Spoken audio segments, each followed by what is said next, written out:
আসসালামু আলাইকুম, ওয়েলকাম জানাচ্ছি বাঙালি রান্নাঘর লিপিস ডেলি ব্লগে। নিয়ে আসলাম আপনাদের জন্য আবারও নতুন আরেকটি রেসিপি।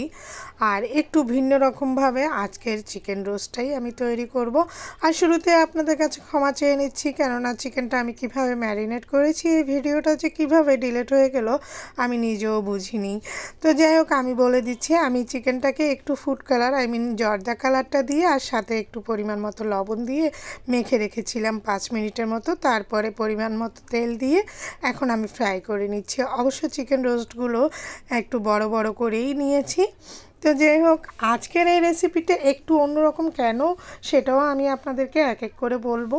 তো চিকেনটাকে ফ্রাই করে নিয়ে ওইখান থেকে বেশ কিছুটা তেল আমি রান্না করার জন্য নিয়ে নিচ্ছি। তো এই পাত্রে আমি রান্না করব। তো এখানে আমি প্রায় বড় একটা তেজপাতা, কয়েক টুকরো দারুচিনি, বড় একটা কালো এলাচ, 4-5টা সবুজ এলাচ, আর সাথে দিয়েছি জয়ত্রী ফুলের হাফ, মানে মিডিয়াম সাইজের একটা জয়ত্রী ফুল, তার হাফটাই নিয়েছি। আর এখানে প্রায় 1 কাপের মতো পেঁয়াজ বাটা আমি ব্যবহার করছি। তো এই তো দিয়ে দিচ্ছি। আর সাথে আমি দিয়ে দিব 1.5 টেবিল চামচের মতো রসুন বাটা। তো এই তো আমি পেঁয়াজটাকে একটু মিশিয়ে নিচ্ছি, তারপরে রসুনটা দিয়ে দিব। এখন বাটা উপকরণগুলো আমি যতবার দিব ততবারই কষিয়ে নিব। পেঁয়াজটা একটু কম হয়েছিল, আমি আর একটু পেঁয়াজ দিয়ে দিলাম। তো এবার আমি এখানে রসুন বাটা 1.5 টেবিল চামচের মতো দিয়ে দিচ্ছি। তারপরে এখানে দিয়ে দিব বাদাম বাটা। বাদামটা আমি 3 প্রকারের বাদাম নিয়েছি। এখানে চীনা বাদাম, কাজু বাদাম, কাঠবাদাম, 3 প্রকারের বাদাম নিয়ে তারপরে এখানে প্রায় 2.5 টেবিল চামচের মতো কাঠবাদাম, কাজু বাদাম সব বাদাম বাটাটা হয়েছে। তো এটাও দিয়ে দিলাম, দিয়ে আমি মিশিয়ে নিচ্ছি। আবারও আমি বলেছি যে যতবার মশলা দিব ততবারই আমি মিশিয়ে নিব। তো এখন ঠিক এখানে আদা বাটাও সেম 1.5 টেবিল চামচের মতোই দিয়েছি।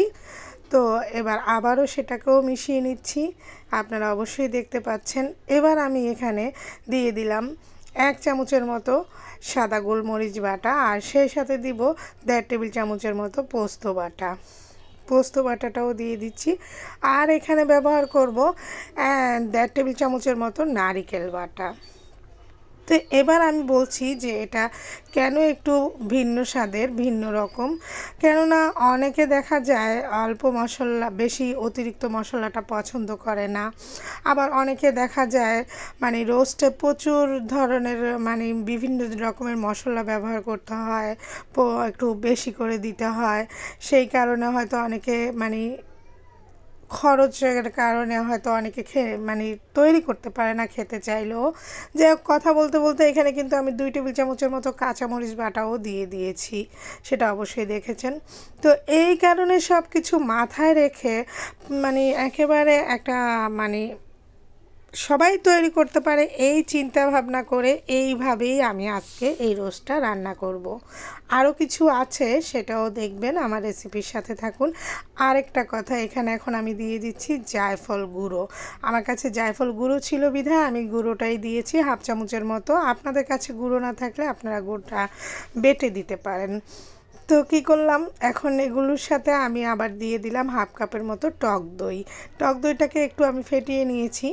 তো এই টক দইটা দিয়ে এখন এখানে আমি দিয়ে দিব 3 টেবিল চামচের মতো টমেটো সস। কিন্তু এই পরিমাণগুলো আরও বেশি দিতে হবে, কেননা আমার এখানে 1.5 কেজি মুরগির মাংস, এই পরিমাণটা আরও একটু বাড়িয়ে নিতে হবে। কিন্তু ওই যে বললাম, আমি সবার কথা চিন্তা করে রেসিপিটি তৈরি করেছি, তবে কিন্তু স্বাদের হেরফের হবে না, স্বাদটা কিন্তু ঠিকই থাকবে, হয়তো একটু বেশি আর একটু কম এই হবে, আর কিছু না।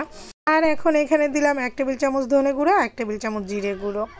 তো যাই হোক, আপনাদের কাছে একটা অনুরোধ, আমার চ্যানেলটি ইতিমধ্যে যারা সাবস্ক্রাইব করেছেন তাদেরকে তো অসংখ্য ধন্যবাদ।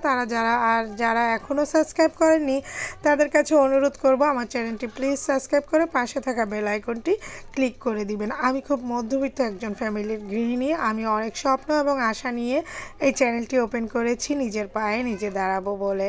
তো এইখানে কথা বলতে বলতে আমি কিন্তু 1 টেবিল চামচ মরিচ গুঁড়ো এবং সামান্য একটু দুধ দিয়ে দিয়েছি যাতে কষানো যায়। তো এখানে মরিচের গুঁড়োটা আর একটু কম হয়েছে, আরও 1 চামচ দিয়েছি। টোটাল আমি 1.5 টেবিল চামচের মতো মরিচ গুঁড়ো দিয়েছি। তো আমার স্বপ্নটা মানে পূরণ হতে আপনারা আমাকে সহযোগিতা করতে পারেন।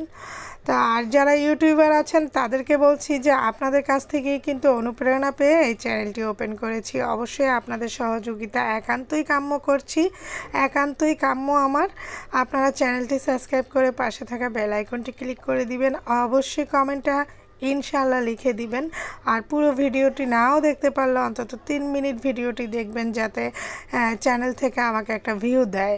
তা না হলে তো ভিউ দিবে না। তো এটা তো অবশ্যই আপনারা জানেন প্রত্যেকেই।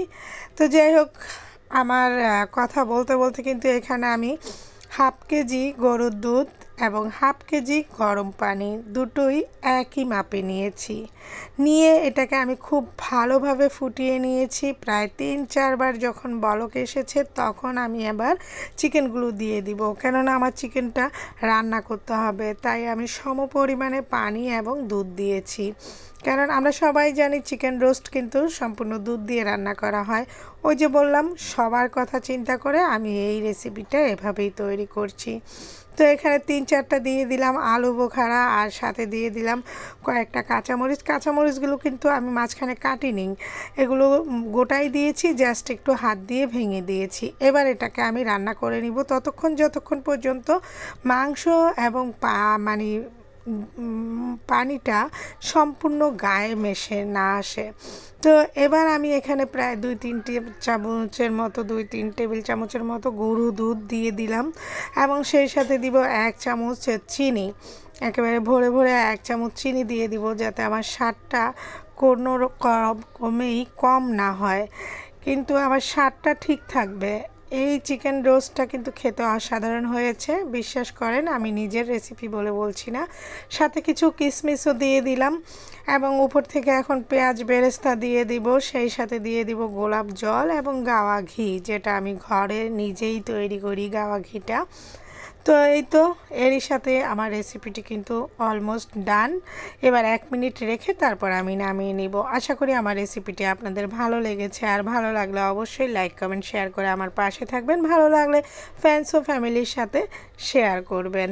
তো আজকের মতো আমি এখানেই বিদায় নিচ্ছি। ভালো থাকবেন, সুস্থ থাকবেন, এবং আমার জন্য দোয়া করবেন। আমিও আপনাদের জন্য দোয়া করব। দেখা হচ্ছে আমার নতুন কোনো রেসিপির সাথে। ততক্ষণ পর্যন্ত আপনারা ভালো থাকুন। আল্লাহ হাফেজ সবাইকে।